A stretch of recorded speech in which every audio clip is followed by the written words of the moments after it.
Hello दोस्तों, स्वागत है आपका आपके channel something new in education पर। एनसीईआरटी सीरीज़ में आज हम देखने वाले हैं क्लास 9 के एनसीईआरटी साइंस चैप्टर 2, जिसका नाम है क्या हमारे आसपास के पदार्थ शुद्ध हैं।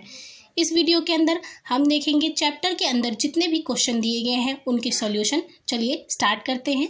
तो जैसे कि फर्स्ट क्वेश्चन दिया गया है हमें, पदार्थ से आप क्या समझते हैं, मतलब पदार्थ के बारे में आप क्या जानते हैं। चलिए इसका आंसर देख लेते हैं। क्वेश्चन का आंसर हो जाएगा हमारा कि इस विश्व में प्रत्येक वस्तु जिस सामग्री से मिलकर बनी है उसे पदार्थ कहते हैं। जैसा कि क्वेश्चन है कि पदार्थ से आप क्या समझते हैं, मतलब पदार्थ क्या होता है। तो फर्स्ट चैप्टर में ही ये हम पढ़ चुके हैं कि इस विश्व में प्रत्येक वस्तु जिस सामग्री से मिलकर बनी है उसे पदार्थ कहते हैं। और पदार्थ का द्रव्यमान होता है और ये कुछ स्थान अर्थात आयतन घेरती हैं। तो ये फर्स्ट क्वेश्चन का आंसर हो गया। चलिए सेकेंड नंबर क्वेश्चन को देख लेते हैं। अब सेकेंड क्वेश्चन आपको यहाँ पे दिया गया है, सामांगी और विषमांगी मिश्रणों में अंतर बताइए। आपको सामांगी मिश्रण के बारे में बताना है और विषमांगी मिश्रण के बारे में बताना है। चलिए क्वेश्चन नंबर 2 का आंसर देखते हैं। सेकेंड क्वेश्चन का आंसर हो जाएगा कि जैसे कि उसमें पूछा गया सामांगी और विषमांगी मिश्रण के बारे में, तो देखते हैं। सामांगी मिश्रण जिनमें घुले कणों की बनावट समान होती है, मतलब डिफरेंट नहीं होते हैं, कण एक समान रूप से घुल जाते हैं, उसे क्या कहते हैं, सामांगी मिश्रण कहते हैं। जैसे कि पानी तथा चीनी का घोल। और सेकेंड हो जाएगा विषमांगी मिश्रण के बारे में क्या समझेंगे, जिस मिश्रण के अंश भौतिक दृष्टि से पृथक हो, मतलब उनमें अंतर किया जा सके, वो आपको स्पष्ट अंतर रूप से अलग अलग रूप से दिखाई दे रहे हो, जैसे कि जल और तेल का मिश्रण। तो चलिए अब थर्ड नंबर क्वेश्चन को देख लेते हैं। अब यहाँ पर फर्स्ट क्वेश्चन क्या दिया गया है, उदाहरण के साथ सामांगी एवं विषमांगी मिश्रणों में विभेद बताइए। जैसे कि हम इससे पहले के सेकंड क्वेश्चन को देख चुके थे कि वहाँ पर सामांगी और विषमांगी मिश्रण के बारे में बताना था, उसके बीच के अंतर के बारे में हम आपको बता चुके हैं। यहाँ पे एक एग्जाम्पल मांगा गया था, वहाँ पे हमने एग्जाम्पल भी आपको बता दिया था। तो सेम आंसर हो जाएगा इस क्वेश्चन का भी। तो इसके सेकेंड क्वेश्चन को देख लेते हैं। विलयन, निलंबन और कोलाइडल एक दूसरे से किस प्रकार भिन्न है, मतलब इन तीनों के बारे में आपको बताना है। चलिए देख लेते हैं इसका आंसर। सेकेंड क्वेश्चन का आंसर देख लेते हैं। विलयन, निलंबन तथा कोलाइडल में डिफरेंस आपको बताना है। जैसा कि हम पढ़ चुके हैं, विलयन क्या हो जाएगा, विलयन दो या दो से अधिक पदार्थों का सामांगी मिश्रण होता है, जैसे नींबू, चीनी, पानी का घोल, अर्थात जिसे हम शरबत भी कहते हैं। विलयन में प्रकाश का मार्ग दिखाई नहीं देता है। विलयन के कण बहुत छोटे होते हैं और विलयन में प्रकाश का मार्ग दिखाई नहीं देता है। अब कोलाइडल के बारे, निलंबन के बारे में देखते हैं। विषमांगी घोल जो ठोस द्रव में परिक्षेपित हो जाता है, मतलब निलंबन क्या होता है, विषमांगी घोल होता है और ठोस और द्रव में परिक्षेपित रहता है। विलेय पदार्थ घुलते नहीं हैं बल्कि माध्यम की समष्टि में निलंबित रहते हैं।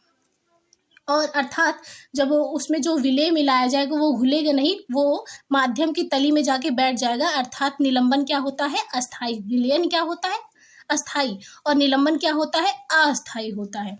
इसमें प्रकाश का मार्ग दिखाई देता है। इसके कण इतने बड़े होते हैं निलंबन के कि आपको आंखों से दिखाई देंगे, स्पष्ट आंखों से दिखाई देंगे, और प्रकाश का मार्ग भी इसमें दिखाई देगा। ये प्रकाश के मार्ग को फैलाते हैं।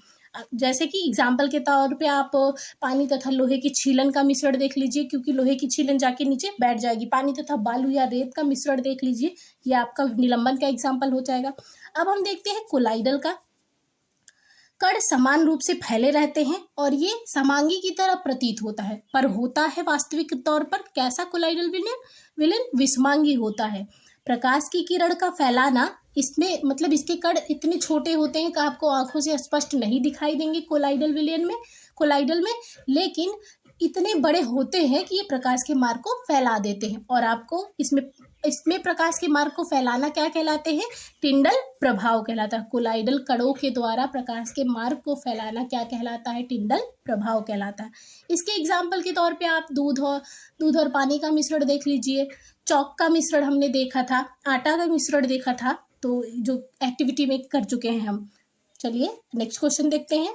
यहाँ पर देखिए थर्ड क्वेश्चन क्या दिया गया है, एक संतृप्त विलयन बनाने के लिए 36 ग्राम सोडियम क्लोराइड यानी विलेय क्या हो जाएगा हमारा सोडियम क्लोराइड जो कि 36 ग्राम है और को 100 ग्राम जल में, मतलब यहाँ पे विलायक क्या हो जाएगा 100 ग्राम जल है जिसका द्रव्यमान दिया गया आपको 100 ग्राम और 293 केल्विन पर घोला जाता है। इस तापमान पर इसकी सांद्रता प्राप्त करें, मतलब इससे जो विलयन तैयार होगा उस विलयन की सांद्रता आपको कैलकुलेट करनी है। चलिए हम आंसर इसका देख लेते हैं कि सांद्रता क्या हो जाएगी, सांद्रता प्रतिशत कैलकुलेट करना है। हम जानते हैं सांद्रता प्रतिशत का फॉर्मूला क्या होता है, विलेय का द्रव्यमान बटे विलयन का द्रव्यमान। विलेय का द्रव्यमान हमें कितना दिया गया है 36 ग्राम दिया गया है, कितना दिया गया है 36 ग्राम दिया गया है, ये हमने ऊपर देख लिया है। और विलयन का द्रव्यमान कितना हो जाएगा, विलेय और विलायक दोनों को मिला के, विलायक हमें कितना दिया गया था 100 ग्राम और विलेय कितना दिया गया है 36 ग्राम। तो हमारे पास विलयन का आयतन कितना हो जाएगा, विलयन का द्रव्यमान कितना हो जाएगा 136 ग्राम। तो इसको फॉर्मूले पे रख देते हैं, 36/136 इंटू 100 कर देंगे और इसको 9 से सिंप्लीफाई किया है, उसके बाद 100 से मल्टीप्लीकेशन करके आपको क्या प्राप्त होगा 900/34%। इसको आप मिक्स फ्रैक्शन में भी लिख सकते हैं। तो ये था हमारा क्वेश्चन नंबर 3 का आंसर 900/34%। अब चलते हैं देखते हैं नेक्स्ट क्वेश्चन का आंसर। यहाँ पर क्वेश्चन दिया गया है, आप देख सकते हैं, निम्न को रासायनिक और भौतिक परिवर्तनों में वर्गीकृत करें। जैसे कि फर्स्ट पॉइंट है पेड़ों को काटना, मक्खन का एक बर्तन में पिघलना। तो चलिए इन पॉइंटों का विभिन्न रासायनिक और भौतिक परिवर्तन में चलो इसको वर्गीकृत कर लेते हैं, इसको देख लेते हैं के रूप में। जैसे कि फर्स्ट पॉइंट था पेड़ों को काटना, पेड़ों को काटना कौन सी प्रक्रिया है, कौन सी प्रक्रिया है, भौतिक की रासायनिक, भौतिक प्रक्रिया है। और मक्खन का एक बर्तन में पिघलना कौन सी प्रक्रिया है, भौतिक प्रक्रिया है। मतलब वो प्रक्रिया है जिन्हें हम प्रत्यक्ष रूप से देख सकते हैं, जो आपको दिखाई दे रही हैं। दिखाई तो आपको रासायनिक परिवर्तन भी देते हैं, लेकिन रासायनिक परिवर्तन होते क्या है। जैसे कि रासायनिक परिवर्तन के बारे में अगर पूछा जाए तो रासायनिक परिवर्तन के फलस्वरूप निर्मित पदार्थ अपने नए गुणों को दर्शाते हैं, अर्थात वे उन गुणों को नहीं दर्शाते हैं जिस पदार्थ से वो निर्मित हुए हैं, उस पदार्थों के गुण नहीं दर्शाते।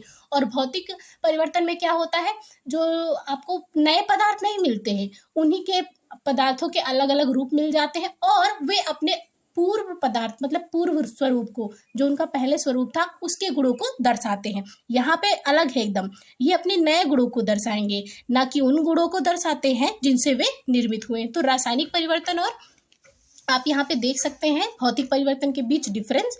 चलिए नेक्स्ट पॉइंट है, जैसे कि सेकेंड पॉइंट था मक्खन एक बर्तन में पिघल रहा है, तो कौन सा परिवर्तन है, भौतिक परिवर्तन है। अलमारी में जंग लगना कौन सा परिवर्तन है, रासायनिक परिवर्तन है। जल का उबलकर वाष्प बनना कौन सा परिवर्तन है, भौतिक परिवर्तन है। विद्युत तरंग का जल में प्रवाहित होना तथा उसका H2 और O2 गैसों में विघटित हो जाना, हाइड्रोजन और ऑक्सीजन गैसों में विघटित हो जाना कौन सा परिवर्तन है, रासायनिक परिवर्तन है। आप यहाँ पे देखेंगे हाइड्रोजन और ऑक्सीजन जल से भिन्न एकदम गुण दर्शाएंगे। जैसे कि जल था, जल में विद्युत प्रवाहित की गई तो हाइड्रोजन गैस और ऑक्सीजन गैस बनी। ये अपने पूर्व गुणों को नहीं दर्शाएंगे कि जल की भांति गुणों को दर्शाएंगे, नहीं, ये अपने अलग गुणों को दर्शाएंगे, इसलिए रासायनिक परिवर्तन है। जल में साधारण नमक का घुलना कैसा परिवर्तन है, भौतिक परिवर्तन। फलों से सलाद बनना, भौतिक परिवर्तन। आप बताइए फल को काट देंगे तो क्या फल का गुण ही बदल जाएगा, उनकी क्वालिटी ही बदल जाएगी। लकड़ी और कागज का चलना कैसा परिवर्तन है, रासायनिक परिवर्तन है। आपको यहाँ पर लकड़ी फिर से स्वरूप मतलब जो आपको राख प्राप्त होगी वो लकड़ी के स्वरूप को नहीं दिखाएगी, और आग जो थी जो उष्मा के रूप में परिवर्तित हो गई वो उसका गुण नहीं दर्शाएगा। अर्थात हम रासायनिक गुण और भौतिक गुण के बारे में जो समझे उसके हिसाब से यहाँ पर इनको पृथक किया गया है। चलिए नेक्स्ट क्वेश्चन को देखते हैं। यहाँ पर सेकेंड क्वेश्चन दिया गया है, अपने आसपास की चीज़ों को शुद्ध पदार्थों या मिश्रण से अलग करने का प्रयत्न करें। तो चलिए हम आसपास के कुछ चीज़ों को एग्जाम्पल के तौर पर ले लेते हैं और देखते हैं कि वो शुद्ध हैं या अशुद्ध हैं। बहुत से एग्जाम्पल हैं, लेकिन जैसे कि हम दूध को ले लेते हैं, क्या ये शुद्ध है? हम चैप्टर के स्टार्टिंग में ही पढ़ चुके हैं कि दूध एक शुद्ध नहीं है, वैज्ञानिक तौर पर शुद्ध नहीं है, अशुद्ध है, क्योंकि इसमें जल, वसा तथा प्रोटीन का मिश्रण होता है। मिट्टी को ले लेते हैं, ये भी अशुद्ध है, क्यों? क्योंकि ये विभिन्न तत्वों जैसे सिलिकॉन, कार्बन, ऑक्सीजन एक्सेट्रा का मिश्रण होता है। तो ये था हमारा सेकेंड नंबर क्वेश्चन का आंसर। तो ये था हमारा चैप्टर नंबर 2 के चैप्टर के अंदर दिए गए सभी प्रश्नों का हल। अगर वीडियो अच्छी लगी हो तो लाइक, शेयर एंड सब्सक्राइब करना ना भूलिएगा। Thank you for watching.